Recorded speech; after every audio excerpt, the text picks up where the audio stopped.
Clear blue sunny skies greeted me the morning after the thunderstorms in Milan.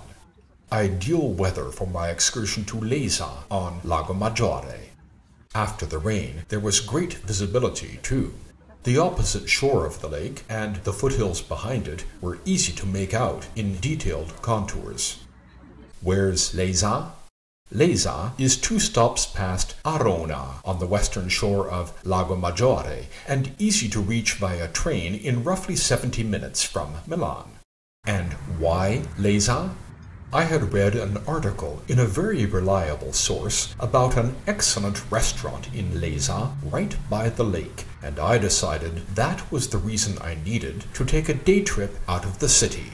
The restaurant is called Il Battipalo, situated just by the discontinued landing platform of the boats which navigate Lago Maggiore. The indoor space was converted from the former ticket office. Everybody was outside on the shady terrace, of course, directly next to the lake. I was greeted by Gabriele, who runs the restaurant together with his wife Simona, who is the chef. Outstanding weather, stunning view, the prospect of excellent food. I relax fast with that combination. I was brought a glass of Gavi, made from 100% Cortese grapes, from Azienda Molinetto in southeasternmost Piemonte. Along with this, 3 very satisfying bread varieties plus grissini, as well as a spread I remember liking a lot, but whose ingredients I failed to write down. My antipasto was marinated Arctic char with Arctic char eggs, plus lightly pickled vegetables and dollops of a fresh cheese I forgot to inquire about. Sometimes I'm just too overcome by hunger to get all the details. Gabriele brought me another Gavi to continue with, this time from Le Marne. He said this one was a bit more substantial than the first Gavi. This was to go with my primo, which had leapt out at me from the menu. It was linguine made from barley, something I certainly didn't want to miss out on, with a sweet onion extract, goat's milk robiola, and herring caviar.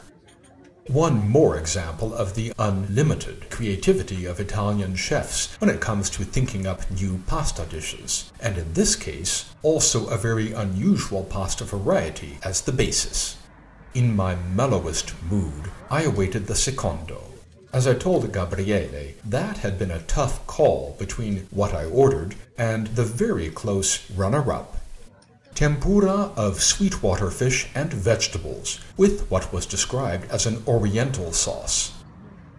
That revealed itself, upon my questioning, to contain soy, ginger, and ponzu. I always forget how filling tempura fish is, even if the batter is as light as it was here, at least when the portion is this generous. I think I had to leave 1 or 2 tempura'd carrot or zucchini strips uneaten. That was when Gabriele reminded me that he'd promised to bring me a small taste of the close second-place choice. Snails, with sweet garlic and herbs from the garden, along with some edible flowers. These are exactly the kinds of country ingredients I love, and are virtually impossible to find where I live in Vienna.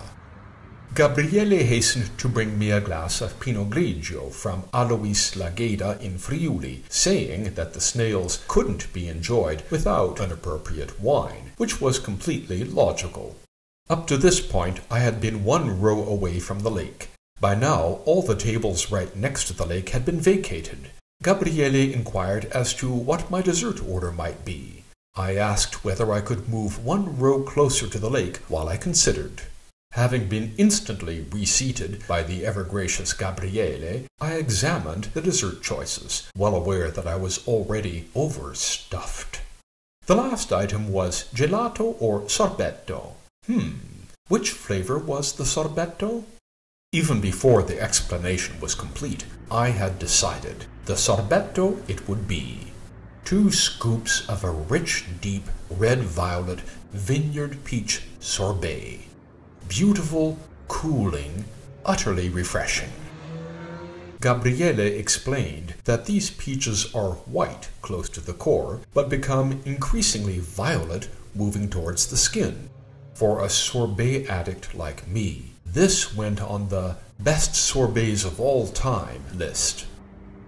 My coffee was accompanied by 2 little sweets, a homemade chocolate and a square of blueberry frangipane. Afterwards, I took a digestive walk along the Lungolago in the direction of Belgirate before retracing my steps to the station for my train back to Milan. Altogether a delightful experience, and I hope to be back at Il Battipalo in Lesa soon for a further lunch on another day trip from Milan.